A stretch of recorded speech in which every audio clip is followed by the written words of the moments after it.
नमस्कार, मैं अंजना शर्मा और आप देख रहे हैं सच समाचार। आइए नजर डालते हैं आज की खास खबर पर। कुरुक्षेत्र की नई अनाज मंडी में विजय संकल्प रैली का आयोजन राज्य मंत्री सुभाष सुधा की अध्यक्षता में किया गया, जिसके मुख्य अतिथि नायब सैनी ने शिरकत की। विजय संकल्प रैली में यह हजारों की संख्या में लोग वहां पर पहुंचे। जनता की भीड़ को देखकर हरियाणा के मुख्यमंत्री नायब सैनी बड़े खुश नजर आए। शंकर की ध्वनि से हरियाणा के मुख्यमंत्री का स्वागत किया गया। हरियाणा के मुख्यमंत्री ने कहा कि नायब सैनी और नवीन जिंदल एक ही राशि के हैं और एक ही नाम है, दोनों के नाम में न अक्षर आता है। उन्होंने कहा कि कांग्रेस सरकार 370 धारा फिर से लागू करना चाहती है। आम आदमी पार्टी के मुख्यमंत्री अरविंद केजरीवाल के बारे में कहा कि वो खुद शराब घोटाले में फंसे हैं। अब की बार नरेंद्र मोदी जी की सरकार 400 सीट पार करेगी। और नवीन जिंदल के बारे में कहा कि आप नवीन जिंदल जी को कितने लाख वोटों से जिता पाएंगे। लोगों को कहना है कि 4 लाख से ऊपर वोटों को नवीन जिंदल जी को देकर जीत दर्ज करवाएंगे।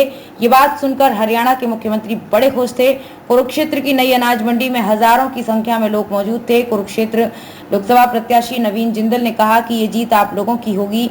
नरेंद्र मोदी जी देश के लिए अच्छा काम कर रहे हैं। जो देश के प्रधानमंत्री नरेंद्र मोदी जी का सपना है 400 पार सीट लेकर विजय बनवाना है। आने वाली 25 मई को अपने कमल के फूल वाले बटन को दबाना है और देश के लोकतंत्र के लिए अपना योगदान देना है।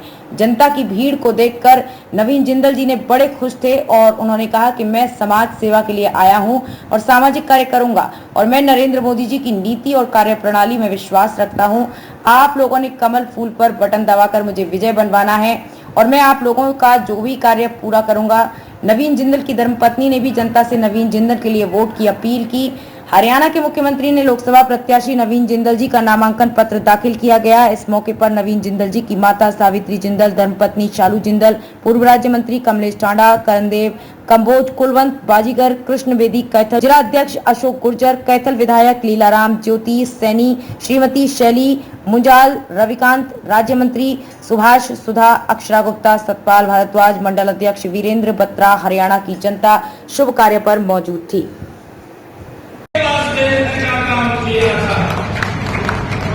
और भाइयों, आप सबका मैं दिल से धन्यवाद करता हूं।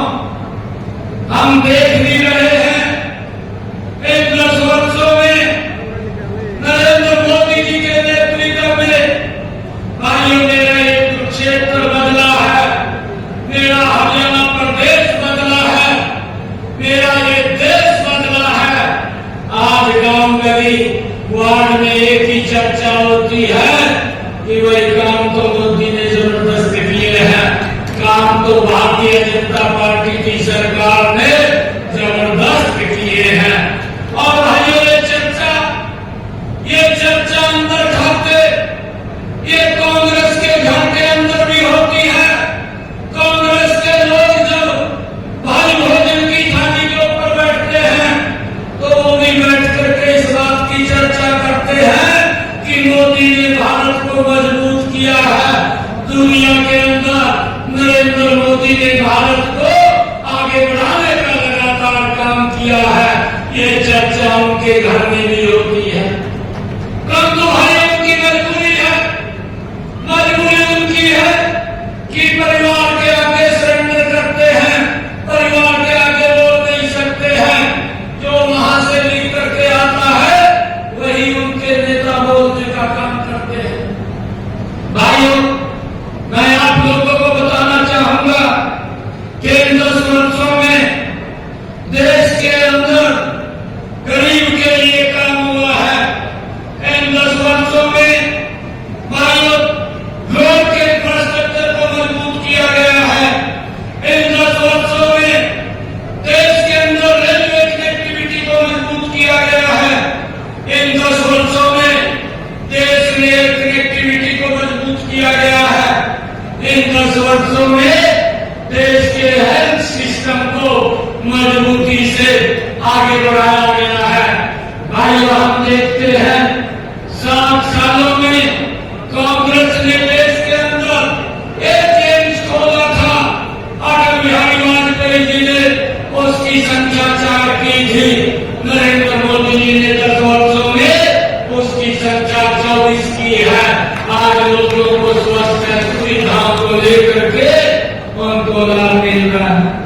भाइयों लोग मंच के ऊपर खड़े होकर के बोलते थे कि मैं डॉक्टर ईमानदार हूं, मेरी पार्टी डॉक्टर ईमानदार है, और भाइयों ये बोलते थे कि हम स्कूल खोलेंगे, अच्छी शिक्षा देंगे, क्लिनिक मोहल्ला खोलेंगे, अच्छी स्वास्थ्य सुविधाएं देंगे।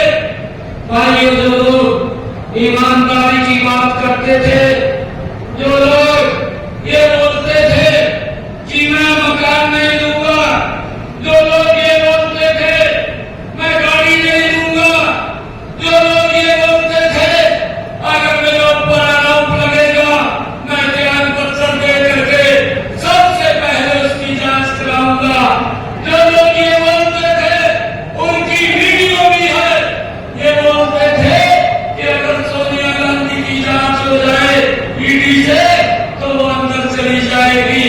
भाइयों जो पानी पी पी करके कांग्रेस को गाली पिलाते थे, आज भाइयों दोनों गले मिल गए हैं।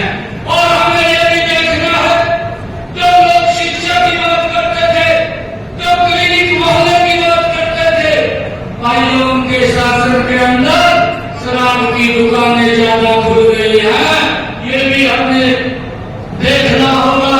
जो व्यक्ति यहाँ करके प्रचार कर रहा है कि मैं नशे को बंद करने का काम करूंगा, अरे पहले दिल्ली के अंदर देख ले, जहाँ पर तू बैठा है वहाँ तो शराब की दुकानें आप लोगों ने गली गली के अंदर खोलने का काम किया है।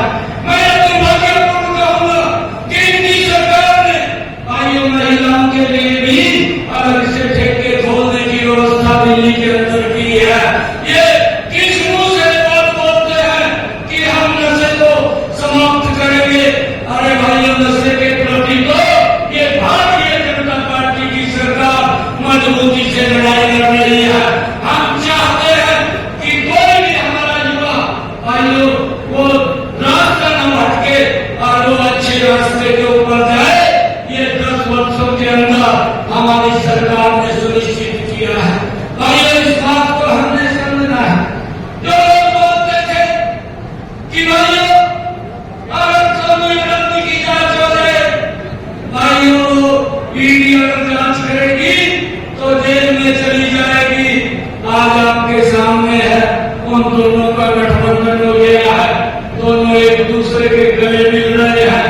भाइयों ये लड़ाई विकास की नहीं है, ये लड़ाई ये इस देश की नहीं है, ये लड़ाई परिवार को बचाने की है। कांग्रेस और ये आम आदमी के लोग ये इसलिए वोट मांग रहे हैं कि हमने अपने परिवार को बचाना है। नरेंद्र मोदी जी भाइयों इसलिए वोट मांग रहा है कि हमने इस देश को बचाना है। भाइयों इसके लिए वोट मांग रहे हैं। और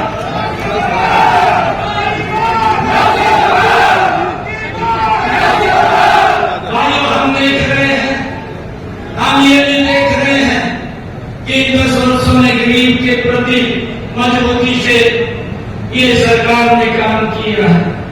भाइयों जो ये गठबंधन किया है, इनकी गठबंधन किया है, कांग्रेस का अलग घोषणा पत्र है, इनका अलग है। भाइयों एक व्यक्ति है, एक व्यक्ति का भी घोषणा पत्र है, वो भी अपना घोषणा पत्र लेकर के घूम रहा है। भाइयों किस किस की घोषणा पूरी होगी? पहले भी कांग्रेस अपने घोषणा पत्र को पूरा नहीं कर पाई, वो देश को बताए कि हमने कितनी घोषणाएं की थी, 60 सालों के अंदर हमने कौन कौन सी पूरी की है, आज वो देश जानना चाहता है। भाइयों लोग ये जब काम नहीं किया, नरेंद्र मोदी जी ने गरीब को मजबूती के लिए काम किया है। नरेंद्र मोदी जी ने 10 वर्षों में महिला के सशक्तिकरण के लिए काम किया है। नरेंद्र मोदी जी ने 10 वर्षों के अंदर किसान। खबरों में अब तक के लिए बस इतना ही। फिर होगी आपसे मुलाकात ऐसी एक खास खबर के साथ। तब तक के लिए नमस्कार और देखते रहिए सच समाचार।